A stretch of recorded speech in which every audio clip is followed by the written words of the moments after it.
Mari kita berdoa. Allah Tritunggal, kami mau belajar firman-Mu. Tuhan, tundukkan hati dan pikiran kami di bawah kebenaran. Dalam nama Tuhan Yesus kami berdoa. Amin. Baik saudara, saya akan bacakan bagi kita Filemon pasal 1 ayat 8-17. Karena itu, sekalipun di dalam Kristus aku mempunyai kebebasan penuh untuk memerintahkan kepadamu apa yang harus engkau lakukan. Tetapi mengingat kasih-Mu itu, lebih baik aku memintanya daripadamu, aku, Paulus, yang sudah menjadi tua, lagi pula sekarang dipenjarakan karena Kristus Yesus, mengajukan permintaan kepadamu mengenai anakku yang kudapat selagi aku dalam penjara, yakni Onesimus. Dahulu memang dia tidak berguna bagimu, tetapi sekarang sangat berguna baik bagimu maupun bagiku. Dia kusuruh kembali kepadamu. Dia yaitu buah hatiku. Sebenarnya aku mau menahan dia di sini sebagai gantimu untuk melayani aku selama aku dipenjarakan karena Injil. Tetapi tanpa persetujuanmu aku tidak mau berbuat sesuatu supaya yang baik itu jangan engkau lakukan seolah-olah dengan paksa, melainkan dengan sukacita. Sebab mungkin karena itulah dia dipisahkan sejenak daripadamu, supaya engkau dapat menerimanya untuk selama-lamanya. Bukan lagi sebagai hamba, melainkan lebih daripada hamba, yaitu sebagai saudara yang kekasih. Bagiku sudah demikian, apalagi bagimu, baik secara manusia maupun di dalam Tuhan. Kalau engkau menganggap aku temanmu seiman, terimalah dia seperti aku sendiri. Nah, saudara yang dikasihi oleh Tuhan, surat Paulus kepada Filemon ini surat yang sangat pribadi, di mana ada satu permasalahan yang diungkapkan oleh Paulus, yaitu antara hubungan Filemon dengan Onesimus. Kita tahu bahwa Filemon adalah seseorang yang telah percaya kepada Tuhan. Bahkan Paulus mengakui di dalam ayat yang pertama, Paulus menganggap Filemon ini adalah sebagai rekan kerja, ya. Artinya orang yang sudah sama-sama satu visi dengan Paulus di dalam karya pemberitaan Injil. Dan Paulus memberikan pujian kepada Filemon ini, dia katakan karena kasihmu kepada orang-orang kudus dan imanmu di dalam Yesus Kristus. Jadi sangat jelas Filemon ini dan keluarganya adalah orang-orang yang cukup baik, ya. Orang Kristen yang sangat baik. Kelihatannya dia sangat dermawan. Buktinya dia boleh memberikan rumahnya itu sebagai tempat daripada persekutuan atau tempat orang-orang Kristen boleh berkumpul untuk memuji Tuhan. Dan dia juga cukup peduli dengan orang-orang kudus. Jadi itu gambaran yang umum tentang Filemon ini. Nah, permasalahannya adalah bahwa dia punya hamba bernama Onesimus. Itu pernah melarikan diri dari rumah Filemon ini. Kita tidak tahu alasan apa. Yang jelas ada sesuatu yang dilakukan oleh Onesimus ini sebagai hamba kepada Filemon. Kita dapatkan informasi itu di dalam ayatnya yang ke-18 ketika Paulus berkata bahwa dan kalau dia sudah merugikan engkau ataupun berhutang kepadamu, ya. Jadi ada proses di mana Onesimus pernah merugikan Filemon. Banyak penafsir berkata bahwa Onesimus ini mencuri uang dari Filemon. Dan kita tidak terlalu tahu persis, ya, apakah memang benar Onesimus mencuri uang dari Filemon. Yang jelas bahwa Filemon merasa dirugikan. Karena Paulus katakan seperti itu, ya. Tetapi kita melihat bahwa seperti yang Paulus jelaskan dalam bagian ini, apa yang terjadi yang dialami oleh Onesimus ini itu ada di dalam bingkai penyelamatan daripada Allah. Saya percaya bahwa Onesimus ketika dia berada di rumah Filemon, dia belum betul-betul hidup di dalam Tuhan. Buktinya dia melakukan sebuah tindakan yang merugikan Filemon, ya. Karena Paulus juga mengakui bagian itu ya di dalam ayatnya yang ke-15. Sebab mungkin karena itulah dia dipisahkan sejenak daripadamu, supaya engkau dapat menerimanya untuk selama-lamanya.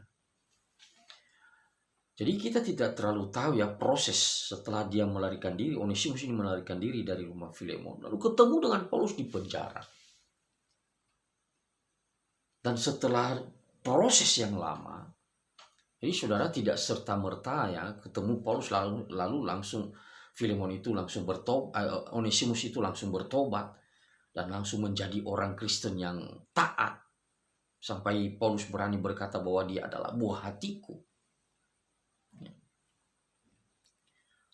Tetapi ada proses di situ. Ya. Baik ketika Onesimus pergi dari rumah Filemon sampai ketemu dengan Paulus dalam penjara.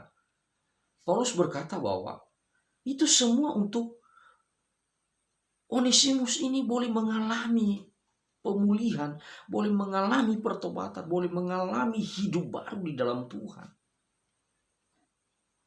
Dan itu yang Paulus ingin katakan kepada Filemon. Saya kembalikan dia kepadamu. Karena memang Bapak Ibu, sebenarnya Paulus ingin supaya Onesimus itu tetap di sisinya untuk membantu dia, untuk melayani dia di dalam penjara. Tapi di sisi yang lain juga Paulus juga melihat ada hukumnya tentang kepemilikan budak ini.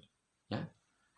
Jadi Onesimus ini sudah menjadi milik daripada Filemon. Biasanya pada waktu itu kalau seorang budak itu ya ada meterainya ya, ada tanda kepemilikannya itu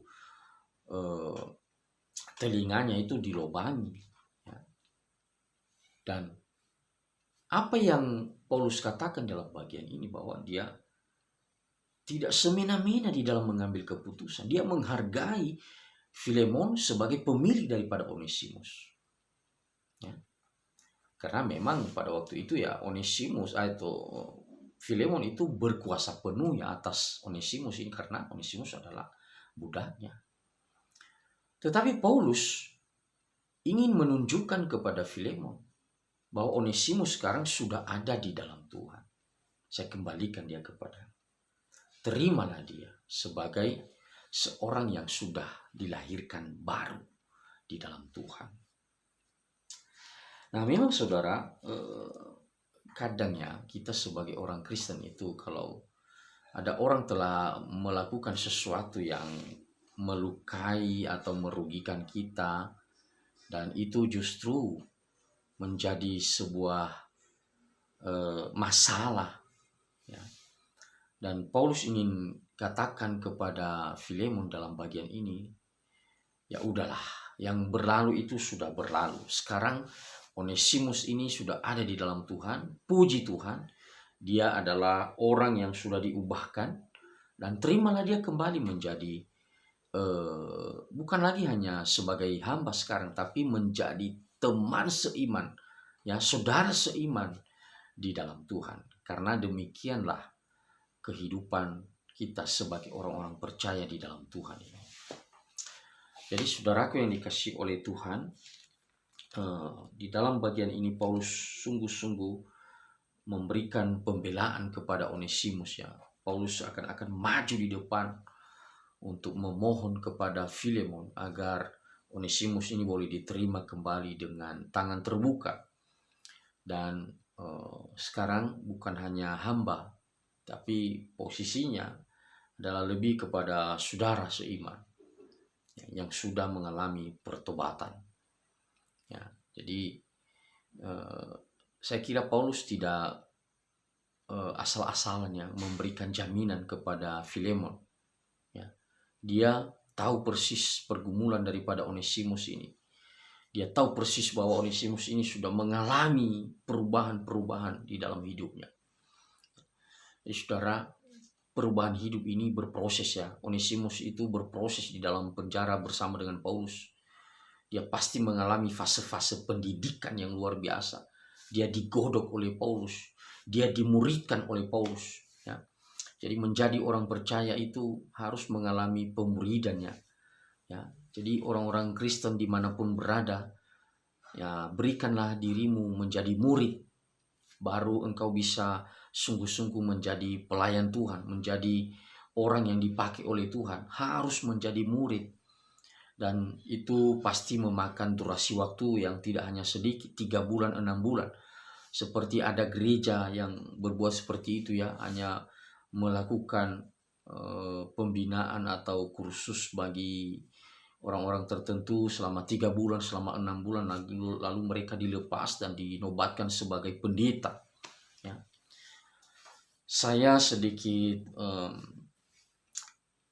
memperhatikannya di dunia kekristenan saat ini, betapa gampangnya orang untuk berani mengajar padahal tidak mengalami pendidikan yang sungguh-sungguh, ya, khususnya dari orang-orang dari agama seberang yang tiba-tiba menjadi penganut kepercayaan atau mereka berkata atau mengklaim diri sebagai pengikut Kristus.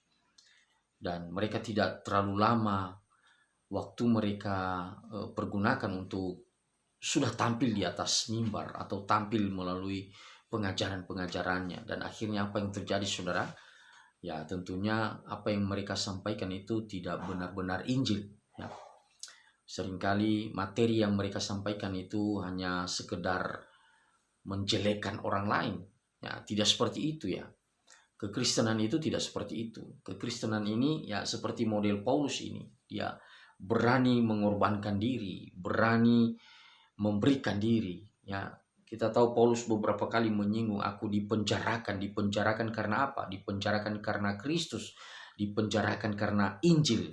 Ya, jadi bagian-bagian itu semua adalah sebuah penggambaran tentang kehidupan Kristen yang sesungguhnya. Bahwa kehidupan iman kita itu mengalami proses, mengalami pembentukan, mengalami perjuangannya sampai saatnya kita boleh dipakai oleh Tuhan menjadi saluran berkat bagi orang lain. Ya.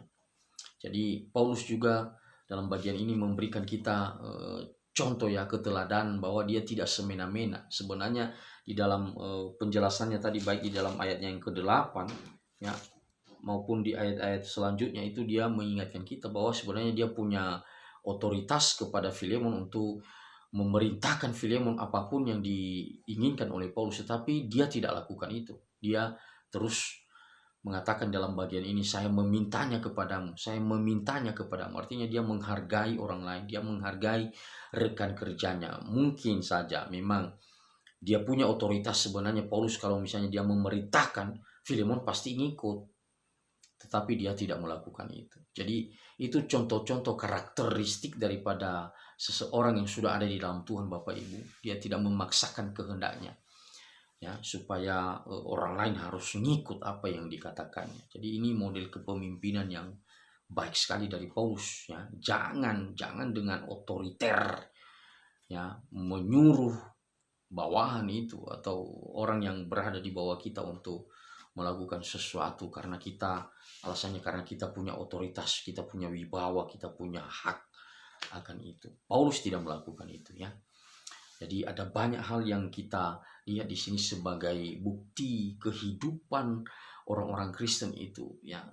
Satu sama lain itu seperti keluarga ya, satu sama lain seperti saudara ya. Dan Paulus dalam bagian ini menunjukkan kedewasaan iman yang luar biasa. Dia yakin Onesimus sudah dimerdekakan di dalam Tuhan. Dan sekarang Paulus mengirimkan kembali, mengutus kembali, ya, mengembalikan kembali Onesimus kepada Filemon sebagai orang yang sudah mengalami pembaharuan di dalam kasih Kristus melalui pelayanan Paulus. Jadi saudara, akhirnya Filemon boleh menerima Onesimus kembali, dan itu sebuah sukacita surgawi, ada pemulihan, ada pengampunan di situ, ada damai sejahtera di situ. Saya kira saya mencoba menggambarkan dalam pikiran saya, Onesimus mengalami sukacita yang luar biasa ketika Filemon membuka tangan untuk menerimanya kembali, ya. Karena mereka sama-sama ada di dalam Tuhan sekarang. Jadi puji Tuhan, sebagai keluarga Allah kita melihat dalam proses ini ada satu kedekatan, keintiman, rasa saling menerima, rasa saling percaya, rasa saling mengasihi. Kiranya juga di dalam kehidupan kita berjemaat, kita boleh melakukan atau menerapkan hal-hal seperti ini. Tuhan Yesus memberkati kita. Amin.